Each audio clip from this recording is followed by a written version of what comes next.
Bonjour les amis, aujourd'hui je vous amène avec moi visiter un chantier. C'est un appartement de 3 pièces dans la ville de Bamberg. On est à domicile, c'est dans ma ville.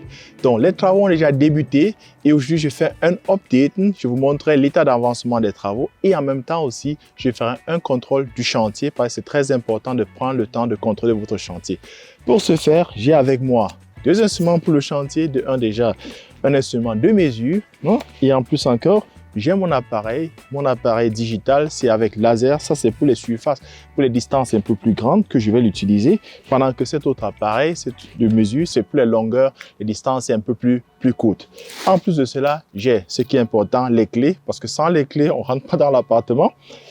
Et là, j'ai 2 autres instruments avec moi, c'est-à-dire j'ai une tablette parce que dans cette tablette, j'ai mes plans 3D, 2D et aussi les plans électriques que j'ai donnés à mes techniciens. Ça me permet de contrôler ce qu'ils ont fait. Avec cette tablette, je peux aussi prendre des photos du chantier et ajouter mes marques, mes modifications ou bien mes remarques sur ce qui ne va pas, sur ce que j'ai vu qu'il faut arranger et je renvoie à mes techniciens.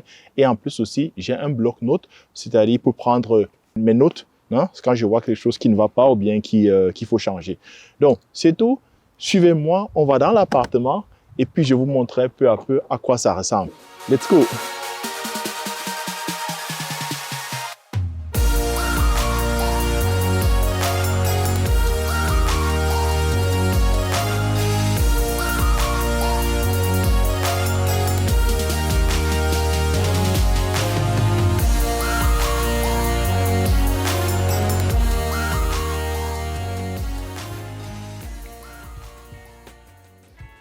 Alors là, nous sommes enfin dans l'appartement. C'est au 2e étage. C'est un appartement de 80 mètres carrés à peu près. C'est un 3 pièces.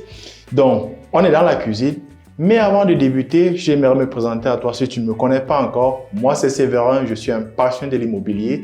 Cela fait près de 10 ans que j'investis dans l'immobilier en Allemagne. J'encourage et j'accompagne tous ceux qui désirent aussi se lancer dans l'investissement immobilier. Ma stratégie, c'est le buy and hold et le fix and flip. Et justement, ça, c'est un projet fix and flip. Donc, ça veut dire il va être rénové et après rénovation, ce sera vendu. Alors, qu'est-ce qui a changé ici par rapport à la vidéo précédente? Déjà, dans tout l'appartement, on a enlevé les papiers peints qui étaient sur le mur, les tapettes. Tout a été enlevé. Et comme c'est la cuisine ici, on avait des carreaux qui étaient là. Donc, tous ces carreaux ont d'abord été enlevés et vous pouvez le voir, ces carreaux sont là maintenant partout un peu là, partout au sol. Ils vont être enlevés et puis amenés à la déchetterie.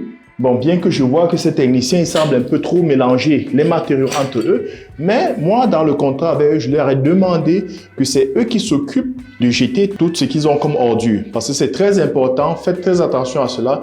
J'ai eu souvent dans mes précédents chantiers à faire cette erreur, à ne pas le mentionner dans le contrat, et puis c'était à ma charge d'aller jeter ça, et puis ça coûte vraiment cher quand vous mélangez des trucs pareils. Mais bon, ça c'est leur problème, c'est pas le mien, ce sera à eux de s'en occuper. En fait, c'est une nouvelle équipe que j'ai prise parce que mon équipe de choc, j'ai déjà mes gars avec qui je travaille depuis des années, ils sont sur un autre chantier, et là j'ai décidé de chercher une autre équipe pour les tester et voir à peu près comment ça fonctionne avec eux. Et donc, les petits chantiers comme si les petits appartements, c'est généralement bien pour moi de pouvoir les tester. Là, je vais dire, ça marche pas trop bien avec eux parce qu'il y a un peu, au niveau de la qualité, je sens qu'on n'a pas les mêmes standards, on n'a pas les mêmes attentes. Et j'étais ici déjà et je les ai rencontrés, on a un peu discuté. J'ai dû arrêter le chantier, je leur ai demandé d'arrêter parce que demain, on aura une réunion de crise. J'ai demandé une réunion de crise avec leur chef parce qu'il y a des choses qui ne m'ont pas plu, entre autres, à cause de l'électricité. On va aller dans l'autre pièce. Je vais vous faire voir exactement de quoi je parle. Mais avant de partir, je voulais vous faire voir ceci parce que là, ça a été ouvert parce qu'ici, il y a tous ces compteurs d'eau qui sont plutôt situés là vers le haut. C'est à la cuisine. Pour moi, c'est pas pratique. Une cuisine pareil, ces compteurs d'eau dans le visage, ça marche pas. Donc, on va les enlever du haut et puis on va les mettre plutôt vers le bas ici. Ce sera vraiment caché, ce sera derrière les armoires. Donc, continuons, on va dans l'autre pièce, dans la chambre. Mais avant de partir aussi, regardez ces trous qui ont été ici faits. Ça, ce sont des trous un peu pour l'électricité qui a été fait. Nous en avons 2. Il y a un ici, il y a l'autre qui est situé de l'autre côté là. Donc, il y avait ces 2 trous. On va de l'autre côté. C'est la chambre à coucher et je vous expliquerai pourquoi est-ce que cela ne m'a pas plu et j'ai demandé qu'on arrête le chantier. Ok, là maintenant, nous sommes dans la chambre à coucher. La petite chambre, c'est la chambre pour enfants. De l'autre côté, c'est la cuisine. Et ça, c'est le mur qui sépare la cuisine de la chambre à coucher. Et là, je vais vous parler de quelque chose. Mais avant d'abord, regardez à quoi ressemble cette pièce. Ils ont déjà commencé à bosser. Vous voyez ici, là, le mur. On a enlevé tous les papiers peints qui étaient sur le mur. Tout a été enlevé. C'est bien comme ça. Et là, on a tous ils ont déjà fendu un peu partout là pour faire passer les câbles électriques, comme vous pouvez le voir un peu partout. Donc, ils ont vraiment déjà apprêté la pièce. Super. Par contre, ce qui ne me plaît pas, et ce que j'ai découvert, en fait, c'est au niveau des prises. Comme vous pouvez le voir, ce câble, s'il y a des prises, il y aura une prise ici. De l'autre côté du mur, donc dans la cuisine, il y a aussi une prise qui est au même niveau. Et qu'est-ce qu'ils ont fait? J'ai constaté que ce câble-ci, ils l'ont mis de l'autre côté. Donc, ça veut dire que quoi? La prise de la chambre à coucher sera connectée avec une prise de ce côté du mur dans la cuisine. Et de ce côté, on a deux prises. On a une ici, on a une encore plus là devant. Et ces deux prises étaient vraiment interconnectées.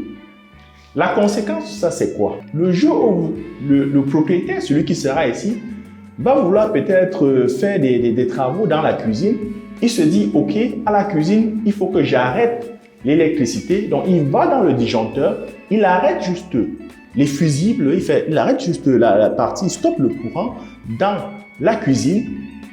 Il va oublier, ce qu'il ne sait pas, c'est qu'en fait, pour ces prises qui sont de ce côté, le courant vient plutôt de la chambre à coucher.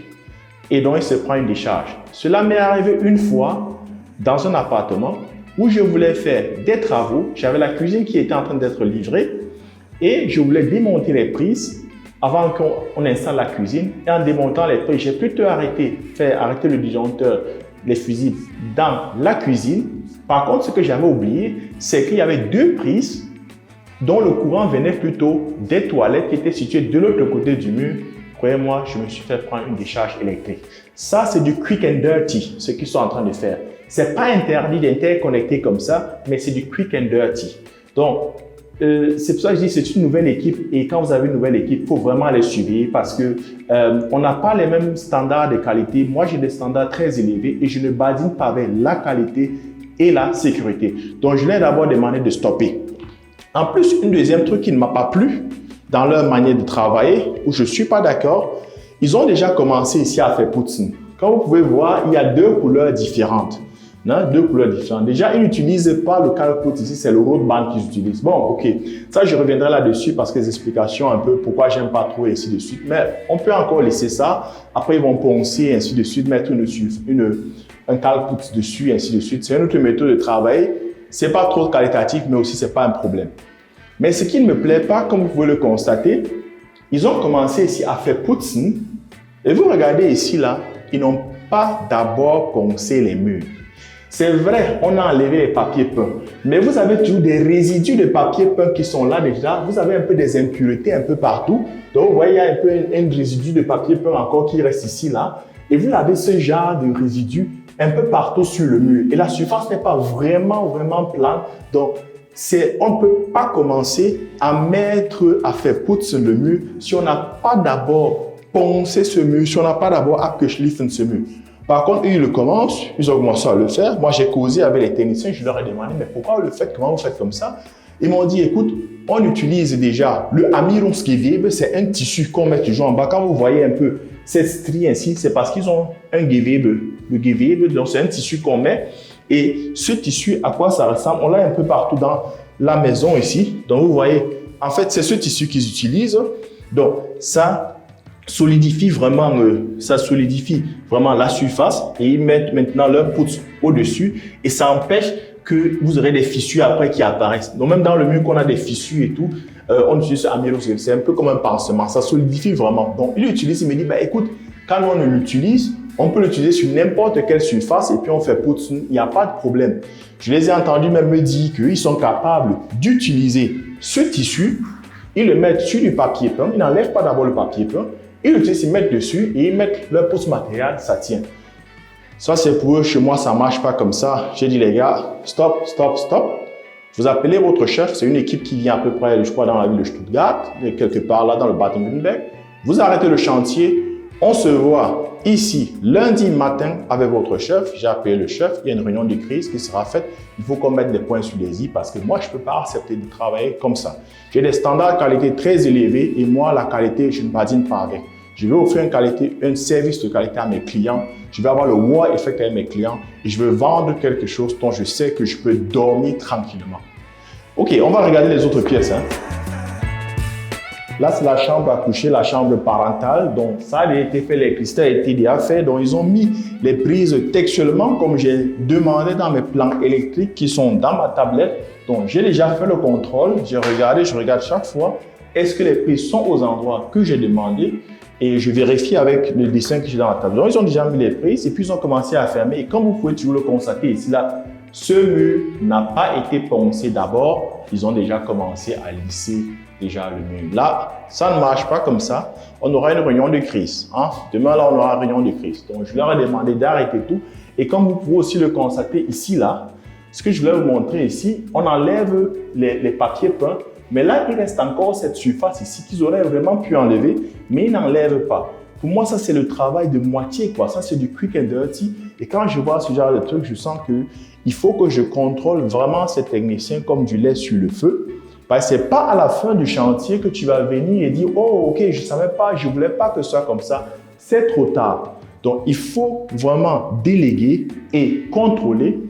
Et parce que pour moi, si ça n'avance pas, si ça ne va pas dans la direction que je veux, on arrête le travail. Je ne continue pas à payer parce que moi, je paye suivant l'avancement des travaux et suivant la qualité des travaux. C'était tout pour ici. Vous voyez, l'électricité a été faite. La dernière pièce que je vais vous présenter, c'est le salon.